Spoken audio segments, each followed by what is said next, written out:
Cardiovascular-related complications continue to lead a list of common ailments treated by medical professionals at the Accident and Emergency Unit of the Georgetown Public Hospital Corporation, GPHC. Meaning patients that are coming with either stroke, heart attack, hypertension. Those are still our common presentation that are leading to complications from those. Head of the Accident and Emergency Unit of the GPHC, Dr. Zulfikar Box.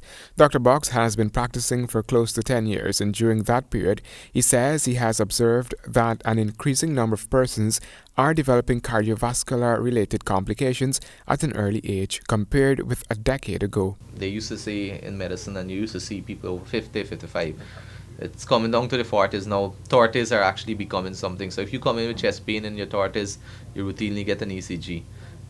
I've seen people even in the 20s starting to get a heart attack also. So it's getting to the younger population, and I think again our lifestyle and our diet is playing a lot into how in terms of the presentation of patients with myocardial infarction or heart attacks.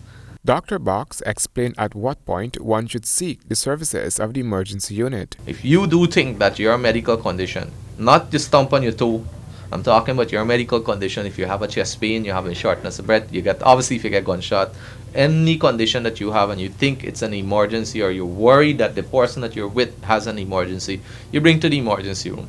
We have doctors at the triage and nurse there that will determine if it's an emergency, if it's not. If it's not an emergency, we will give you a specific report so you can go to the required area to get your outpatient care. But if you're not sure if it's not an emergency, the best thing is for you to come to the hospital. Even though there are negative and positive stories of the GPHC, Dr. Box reasoned that in the event of an emergency, the GPHC's A&E is the best place to visit, since that's where the emergency specialist is presently. Come in and the doctor's right there and he sees you as a real emergency, right away you're going. But for the non-urgent patients, within half an hour you're seen by a doctor, and he or she already decides if you're going to be seen right away, you're going to be seen in a little time, or more long term, because there are other sick people that needs to be seen. Shortly, for the next 6 to 8 weeks, there will be a decrease in patient care at the A&E unit. This is to facilitate infrastructural upgrades at the unit. Handel Duncan, HGP Nightly News.